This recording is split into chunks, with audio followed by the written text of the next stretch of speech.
Muy buenas tardes, cuando son ahora mismo las 6:13 de la tarde, damos la bienvenida a nuestro compañero José Mateo con el espacio Un poco de Derecho de Marín y Mateo Abogados. Muy buenas tardes. Hola José, buenas tardes, ¿cómo estás? Muy bien. Bueno, hoy tenemos un tema bastante actual y bastante interesante, como es la legalización de viviendas en suelo rústico. Y si te parece, para ponernos en antecedentes, vamos por el principio y vamos a explicar esto exactamente qué es. Sí, bueno, a ver, esto es un proceso que en realidad lleva ya 2 o 3 años la normativa, pero bueno, se ha ido desarrollando porque había que crear una agencia y los ayuntamientos tenían que ir desarrollando la normativa autonómica, porque es muy importante determinar que esto es normativa autonómica, quiere decir, todo lo que vamos a decir hoy en principio solo valdría para aquellas personas que tuvieran algún interés en la Comunidad Valenciana, luego cada comunidad autónoma irá regulando, ¿no? Esto es una normativa autonómica. Entonces eso tiene que quedar claro, que solo lo que estamos hablando no rige para todas las comunidades autónomas.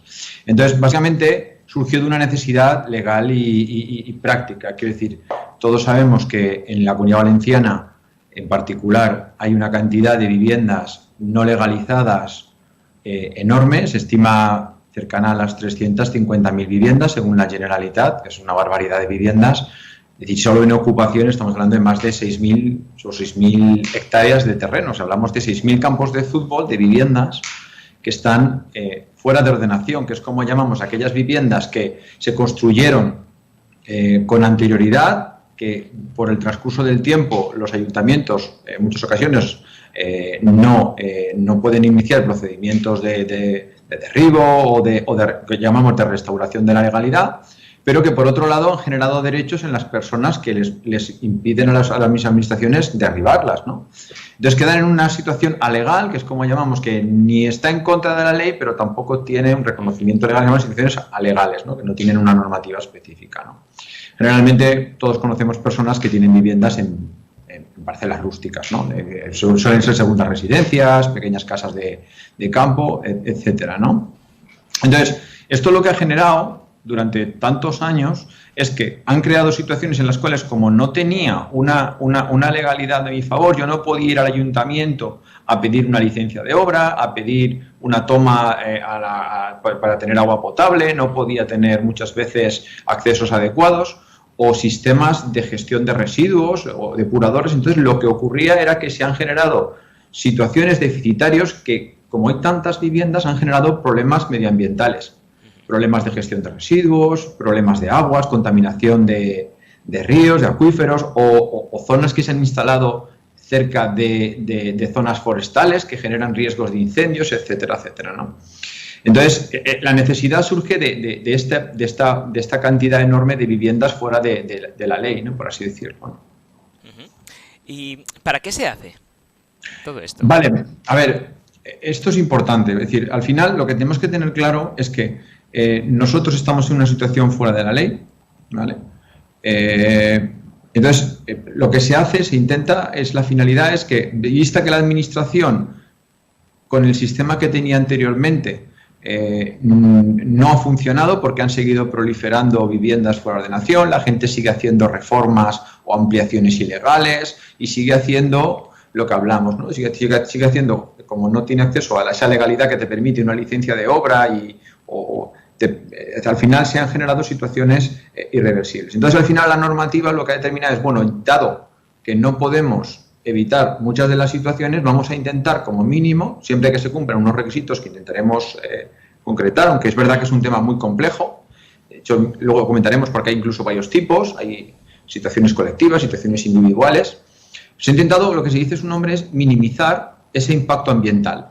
Es decir, dado que no se puede evitar una situación, vamos a intentar que como mínimo se cumplan unas mínimas prerrogativas, y es evitar o minimizar pues contaminación de aguas, accesos que sean mínimamente ordenados, gestión de los residuos o tomar medidas para evitar pues, incendios forestales o riesgos de incendios o riesgos de daños que se produzcan por zonas, viviendas que estén en zonas de caudal o zonas de riesgos de inundaciones, ¿no? Entonces, con eso lo que hace la Administración es, siempre que se cumplan una serie de requisitos, que luego comentaremos brevemente, es como que me permite legalizar esa obra que en principio está en suelo rústico, que está que no es legal, que no está en suelo urbano, que es lo normal es que construyamos en suelo urbano o en determinadas circunstancias en un suelo urbanizable o en proyección.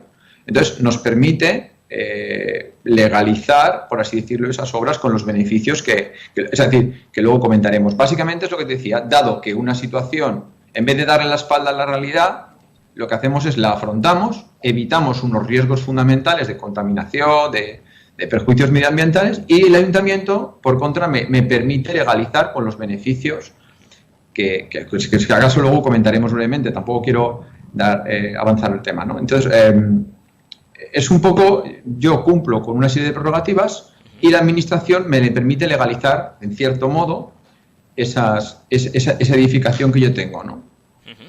¿Y cuál sería? La palabra es minimizar riesgos medioambientales, es la finalidad que tiene con los beneficios que comentaremos, ¿no? ¿Y cuál sería el proceso para poder realizarlo? Vale, aquí hay que tener en cuenta una cosa, es decir, se trata de una normativa que está contenida en muy poquitos artículos. Entonces la Generalitat, de hecho, ha creado una agencia para gestionar este tipo, y luego cada ayuntamiento tiene que ir desarrollando ese proceso sobre la base de unas prerrogativas o unas normas que le va marcando a la Consellería, ¿vale?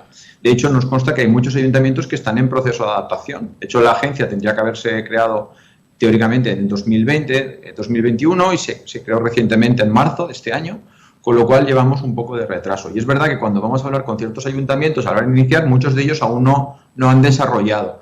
Sí que es cierto que hay muchos ayuntamientos que lo que ha hecho la ley es, dado que no tienes la infraestructura, lo que han hecho ha sido delegar todo este proceso, ayuntamientos pequeños normalmente, en la Generalitat. Es como, dado que yo no tengo los medios para resolver este tipo de procedimientos, porque se necesita personal técnico, se necesitan funcionarios, hay que hacer inspecciones. Es decir, al final, pues bueno, se ha determinado, pues se ha cedido esa competencia a la Generalitat, eso es cierto. Pero básicamente, por resumir, podemos tener en cuenta tres tipos de situaciones, ¿vale? Hay un tipo de vivienda que son un poco peculiares, que son anteriores al año 75, o sea, personas que construyeron viviendas hace más de 40 años, ¿vale? Esas quedan un poco en una situación diferente. Esos no se les obliga a pasar por este proceso, ¿vale? Entonces, es como que se les asimila como si tuvieran licencia, pero siempre que no se hayan modificado sustancialmente lo que tenían en el año 75. ¿Por qué en el año 75? Porque cuando se publica la ley del suelo, que antes no había norma directamente, no había ley, o sea, aquello era la selva. Entonces, a partir del año 75, como se alguna norma, no me pueden obligar a legalizar algo que es anterior al año 75. Esos quedan fuera. No obstante, pueden voluntariamente adherirse a planes colectivos. Si yo tengo cerca un núcleo de viviendas y vamos a legalizar todos la situación, pues se permite que me adhiera a ello. Pero no estoy obligado a, ¿vale? Las viviendas anteriores al año 75 tienen una normativa como van por libre, ¿no? Luego, por otro lado, tenemos lo que se llaman planes colectivos, es decir, lo que se llaman planes especiales de minimización del impacto territorial, ¿vale? Los PEMI. Estos son planes colectivos, es decir, cuando mi vivienda, tengo más de 3 viviendas en un perímetro de 1 hectárea, se considera que soy núcleo de viviendas, ¿vale? Esto es un poco más complejo, porque incluso si somos menos de 10 viviendas podemos pedir una situación individualizada, pero a grandes rasgos lo que tenemos que entender es que si son núcleos de viviendas donde hay varias viviendas, el proceso es diferente. Hoy no lo vamos a abordar, lo trataremos otro día, ¿vale? Porque es un proceso que se asimila bastante a la urbanización de una zona. No es urbanizar, pero sí que es verdad que los requisitos exigen una serie de proyectos, una serie de obras públicas, cesiones de viales, tiene que haber caminos, o sea, básicamente no es, pero se parece mucho a urbanizar, ¿vale? Por eso se exige que sean un núcleo determinado de viviendas, determinado ya que sea importante, más de 3 viviendas por hectárea, pues que sean 10, 15, 20 viviendas. Entonces, de forma colectiva presentan un proyecto. Se hace que se entiende para es decir, no tener que asumir todo una persona, sino que un grupo de personas se suman esos costes de legalización, que no de urbanización, para conseguir los objetivos que se persiguen aquí, ¿no? Es decir, pero hoy nos vamos a centrar en otro tipo, ¿vale? Que son las situaciones individualizadas, ¿no? Es decir, yo tengo una vivienda, no tengo muchas viviendas cerca, entonces tengo un proceso de legalización que es mucho más sencillo, que es el que intentaremos tratar hoy brevemente, ¿no? Es decir, fundamentalmente, en grandes rasgos, si tengo una vivienda con menos de una densidad de 3 viviendas por hectárea, o sea, yo cojo mi vivienda, cojo un compás y veo si hay 3 viviendas en 1 hectárea, ¿vale? Parece mucho, pero en realidad en las viviendas rústicas suele haber una cierta lejanía entre unas y otras, en principio eso me permite solicitar una situación individualizada, ¿vale? Que es un poco lo que nos centraremos hoy. Sí que tiene que dar claro una cosa, ¿vale? Y es que en todo proceso de legalización, tanto si es una colectividad de viviendas como si es una única vivienda, una situación individualizada, siempre se van a exigir 3 requisitos. De hecho, primero tengo que solicitar al ayuntamiento cumplir los requisitos, ¿vale? En este caso, si es una vivienda sola, o nos olvidamos de las colectivas, se llama solicitud de reconocimiento de situación individualizada, ¿vale? O declaración de situación individualizada, que es como le llama la ley. Entonces, yo en una primera instancia tengo que presentar una documentación básica para cumplir estos 3 requisitos, ¿vale? Básicamente, ¿qué requisitos son? Primero, debe estar en suelo rústico o no urbanizable. No puedo legalizar una vivienda urbana porque eso tiene un trámite y ya está establecido en las ordenanzas, o en suelo urbanizable porque tiene otras ordenanzas. Eso no hace falta. Eso ya tiene otro plan. Cada ordenanza de ayuntamiento va regulando como es una competencia local, ¿vale? Eso quedan fuera. Entonces, rústico, común o protegido, ¿vale? También cabe protegido. Segundo, tiene que tener características de viviendas rurales, me refiero. Tienen que ser viviendas que sean en zonas rurales, no urbanizaciones ya consolidadas, ¿vale? Y sobre todo, tienen que tener, en principio, está establecido fundamentalmente para viviendas de uso residencial, mayormente, no tanto para viviendas de uso industrial, aunque también se pueden legalizar por otra vía.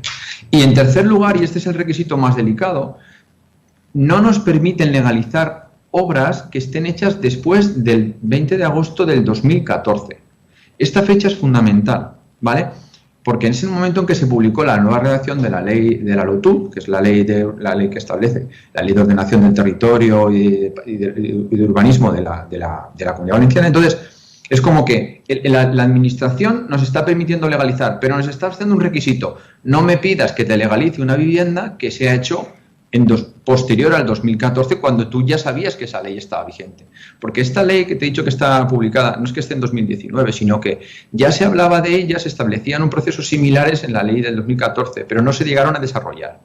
Y ahora, con la última modificación que hubo en 2019 y la última versión del 2021, que es un texto refundido, ahí ya se establecen los requisitos, con lo cual la administración te está diciendo no me pidas que te legalice una obra en suelo rústico cuando tú ya sabías los requisitos que te iba a pedir. ¿Por qué? Porque en toda esa normativa directamente ya se habla de que toda parcela rústica, ¿vale?, salvo una excepción que tenga más de 1 hectárea, que no es el caso, ¿vale?, las viviendas que tengan menos de 1 hectárea, en principio no se va a permitir absolutamente ningún tipo de obra en ella. O sea, olvidémonos de comprar una parcela de 2.000 metros y me construyo una casita, ni siquiera una casa desmontable que se oye por ahí, o una roulotte, olvídate, todas esas son obras que se consideran con carácter permanente y serían completamente ilegales, ¿vale? Entonces, estos 3 requisitos son esenciales, ¿vale?, en cualquiera de los casos anteriores, ¿vale? Es como que la administración dice, vale, yo voy a intentar regular una cosa que no había una normativa, voy a intentar reducir el impacto que tienen estas viviendas en el medio ambiente, pero no me permitas que te legalice cosas del año 2020 o 2018, porque no lo voy a permitir,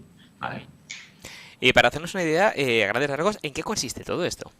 Vale, como ya he dicho, las colectivas las trataremos otro día, son bastante más complejas, ¿vale?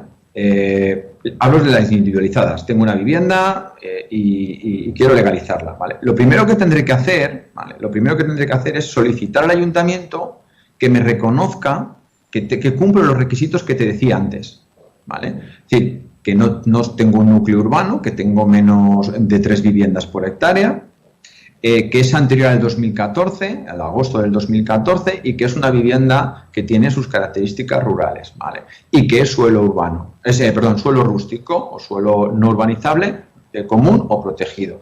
Y además, luego a la hora de aprobar, yo tendré que presentar la documentación con unos medios que la Consellería ya nos va indicando cómo lo considera, porque yo tengo que demostrar pues que la vivienda es anterior al 2014, pues tengo que presentar una serie de ortofotos, porque la gente no lo sabe, pero los ayuntamientos tienen fotos de nuestra parcela por años, se puede acreditar con un histórico. El ayuntamiento puede saber si la obra se ha hecho en 2015, lo sabe perfectamente. Además hay que aportar un informe de un técnico que certifique una declaración jurada con la responsabilidad que conlleva, que es anterior al 2014, o sea, no es tan sencillo, ¿vale? Entonces, tengo que acreditar mi título de propiedad, en fin, una serie, pero aquí no presentamos proyecto como tal, simplemente lo que presentamos es, quiero que la administración me reconozca que tengo derecho a legalizar, ¿vale? Es como dos fases. Primero, que me reconozcan el derecho, le llaman declaración de situación individualizada, y segundo, cuando cumple los requisitos, entonces la segunda fase, que es la que comentaremos, ¿no? Hay una cosa muy importante que la gente tiene que tener en cuenta. Si yo presento una situación de legalización, tengo que tener muy claro que cumplo los requisitos, ¿vale? Y que voy a cumplir, voy a cumplir con el proceso, porque si no, imagínate que yo intento legalizar una vivienda hecha en 2018, el ayuntamiento automáticamente me va a denegar esa declaración de reconocimiento de legalización del derecho, y además tiene la potestad del ayuntamiento, que ya queda a criterio, o la Generalitat, de iniciar actuaciones que llamamos, entre comillas, restauración de la legalidad. El ayuntamiento puede obligarme a derribar la edificación, me puede imponer multas coercitivas, suspenderme obras, etcétera. Y además hay una cosa muy importante que la LOTUB, esta nueva, la última que ha establecido, nos ha dado muchos derechos que antes no teníamos, ¿vale? Con los beneficios que al final comentaré, pero es mucho más estricta con el incumplimiento que antes. De hecho, las obras no prescriben. Es decir, yo puedo hacer una obra ilegal ahora e intentar vender dentro de 5 años y decir, bueno, como ha prescrito la sanción, no prescriben las sanciones, con lo cual en cualquier momento, si yo intento vender o si hay una actuación inspectora del ayuntamiento, me van a abrir un procedimiento de restauración de la legalidad, me pueden obligar a derribar la edificación, imponerme sanciones, incluso un delito. Me pueden ir por vía penal si consideran que ha habido requerimientos y omitido, ¿no? Es decir, o incluso llegado a ese caso. Con lo cual, mucho cuidado porque en este sentido sí que insisto que las obras que se hayan hecho posterior al 2014, mucho cuidado a la hora de intentar legalizarlas porque nos puede tener consecuencias graves para nosotros, ¿vale? Es decir, es importante tener en cuenta que igual que la ley nos da un derecho, nos exige una obligación, y si intentamos engañar a la administración puede tener consecuencias para ellos, ¿no? Y si te parece, para cerrar lo que nos has comentado, ¿qué consecuencias o beneficios tendría todo esto? Claro, es decir, una vez el ayuntamiento me reconoce que tengo el derecho, tengo que solicitar una licencia que llamamos de minimización. Entonces, ahí sí que presento un proyecto como tal diciendo, vale, la ley de la Generalitat está estableciendo unos requisitos, por ejemplo, pues nos van a pedir que aportemos que nuestra vivienda no afecta paisajísticamente al entorno. Nos van a pedir que acreditemos si cumplimos, por ejemplo, una gestión de residuos, por lo que te decía antes, ¿no? Es decir, nos va a pedir que acreditemos que tenemos una gestión eficiente de aguas. Entonces, pues probable que nos pidan pues poner una depuradora de oxidación, por ejemplo, para reciclar las aguas contaminantes que tengamos de la casa. Puede que nos pidan, por ejemplo, una serie de medidas de prevención de incendios, o que pongamos un hidrante de agua, o que los caminos, por ejemplo, tengan un mínimo de acceso por si tuviera que pasar un cuerpo de emergencias o algún incendio o lo que fuere, tomar ciertas medidas. O puede que nos pidan... Es decir, ahí no hay un catálogo cerrado, ahí tendré yo que presentar un proyecto al ayuntamiento diciendo que estas son las obras que yo considero que se deben legalizar o que son necesarias para cumplir esas prerrogativas. El ayuntamiento las analizará, me dirá si está conforme o no. Nuestra experiencia, por lo que estamos viendo hasta la fecha, es que la mayoría de las viviendas, en realidad muchas de ellas ya se cumplen los requisitos, porque la gente, pues su casa suele tener unos mínimos, ¿no?, de accesos y de luz. Entonces, muchas veces lo normal, en la inmensa mayoría de los casos, se suele limitar a medidas de prevención de incendios, de accesos y sobre todo de depuradora, porque la mayoría de las personas suelen tener pozos ciegos, que esos suelen ser contaminantes, muchas veces ni siquiera están legalizados. Entonces sí que es cierto que nos van a exigir la instalación de una depuradora, que tampoco es un coste excesivo, es decir, y va a tener beneficios importantes tanto para nosotros como para el medio ambiente, ¿no? Entonces sí que es cierto que en la mayoría de los casos nos encontramos que las obras se limitan a materias de prevención de incendios, y de accesos y cuestiones muy básicas que parecen muy complejas, pero en realidad hablo de situaciones individualizadas que te decía antes, no las colectivas, que es otro cantar. Eso ya tiene otro proceso, ahí nos van a exigir obras mucho más complejas como accesos, viales, alumbrado dentro de unos límites, etcétera, ¿vale? Pero hablamos de unos mínimos, ¿no? De unos mínimos sobre todo encaminadas a evitar daños al medio ambiente y prevención de incendios, ¿vale? Estupendo. Y lo que decías, sí. Beneficios, los beneficios son muy grandes, ¿vale? ¿Por qué? Porque evidentemente yo tendré la vivienda legalizada. cosa que antes no la tenía. Podré pedir una licencia de ocupación. Podré pedir acceso a las empresas suministradoras que por ley me exigen una licencia de ocupación para poder tener luz y agua. Al estar legalizada podré acceder a financiación hipotecaria para lo que necesite, ¿vale? Evidentemente va a aumentar sustancialmente el valor, porque a la hora de vender una vivienda no tiene nada que ver que yo venda una vivienda que está fuera de ordenación, con las consecuencias que ello lleva, que una vivienda legalizada. Y luego, lo último, que suele ser lo que más interesa a los clientes y a las personas, es que me permiten hacer obras de mejora, ¿vale? ¿Qué quiere decir? Que yo, una vivienda fuera de ordenación, técnicamente solo puedo hacer obras mínimas para la conservación, ¿sí?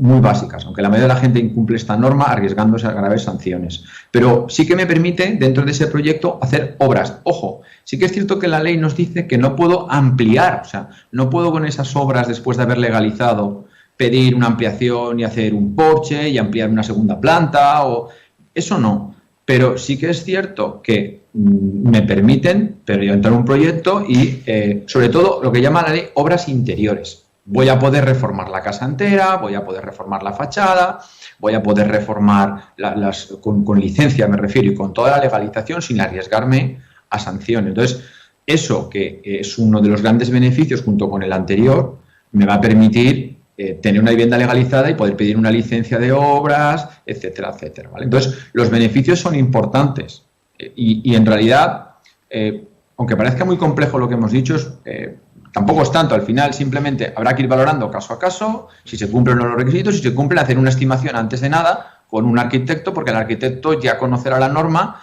y dirá, pues bueno, aquí necesitarás esencialmente esto, esto y esto te va a asumir un coste de tanto. Tú sabes que vas a asumir un coste determinado y que el beneficio va a ser muy alto, porque van a ser todos los que comentábamos anteriormente. Y aparte hay otro aspecto, dos aspectos y ya con esto acabamos, ¿no?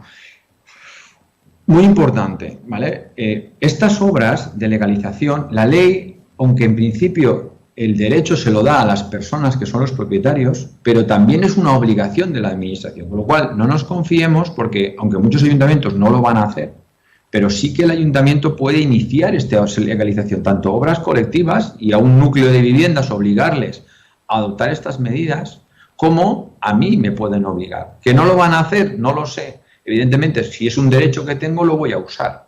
Pero que quede claro que la administración nos puede obligar también a cumplir, porque al final la finalidad de la norma es minimizar el daño medioambiental y por lo tanto es una obligación de la administración, ¿vale? Que quede claro que esto no es pues me quedo quieto, porque esto no impide que la administración inicie. Y luego hay dos aspectos muy importantes, sobre todo uno de ellos.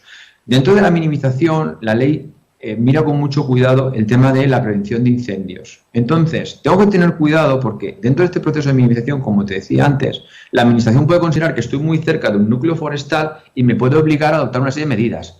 Pues adoptar una serie de lindes o una serie de distancias de seguridad, poner hidrantes, acceso para que pueda pasar la prevención de incendios. Y si no lo hago, la administración se va a exonerar de responsabilidad. Con lo cual, aquí sí que estoy asumiendo un riesgo grande. Dentro de ese proceso de legalización, si no lo hago, puede que me encuentre con problemas graves si la administración considera que el incendio se ha provocado o lo he agravado por mi falta de medidas, puede exigir a los propietarios exigencia de responsabilidad. Típico caso, que estoy cerca de una masa forestal, tengo una barbacoa y no tengo medidas. Una de las medidas que exige es una serie de distancias de seguridad y una serie de requisitos cuando tengo una barbacoa, por ejemplo. Mucha gente hace caso omiso. Como haya luego consecuencias legales, puedo tener un problema grave, ¿vale?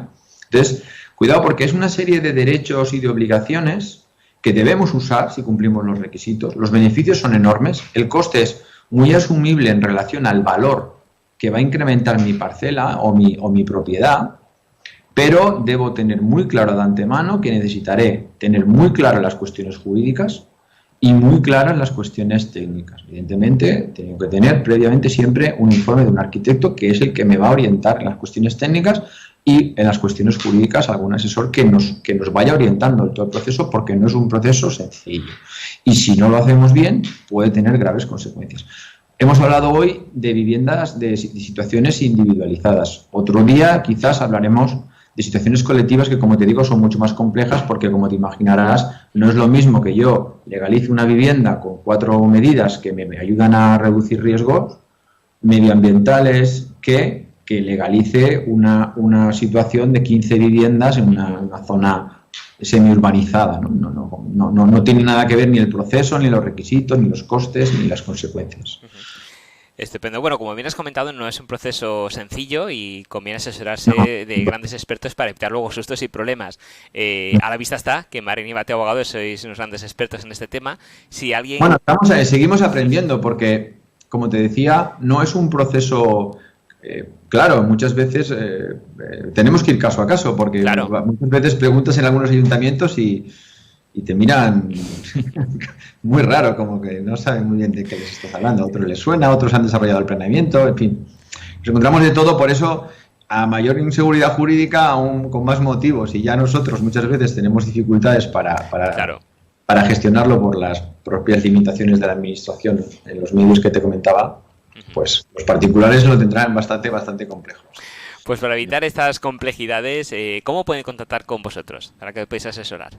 Bueno, básicamente todo lo tienen en la web, es decir, que pueden entrar en la web. El artículo lo que hemos comentado hoy, seguramente estos días próximos publicaremos un artículo con todo lo que hemos comentado, porque imagino que pues, a lo mejor a alguien se le ha quedado algo en el tintero. Pondremos ahí referencias de normas y iremos desarrollando este tema porque es un tema muy importante, complejo. Y en la web lo tienen todo. Simplemente entran marinemateoabogados.es, ahí tienen todo. Pueden hacernos una primera consulta gratuita, pueden llamarnos, tienen acceso a los correos, en fin, o sea...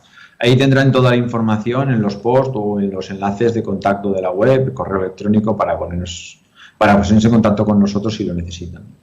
Estupendo, pues muchísimas gracias, un placer como siempre. Nos vemos y escuchamos en el siguiente programa. Un saludo. Un saludo, adiós. Hasta luego. Adiós.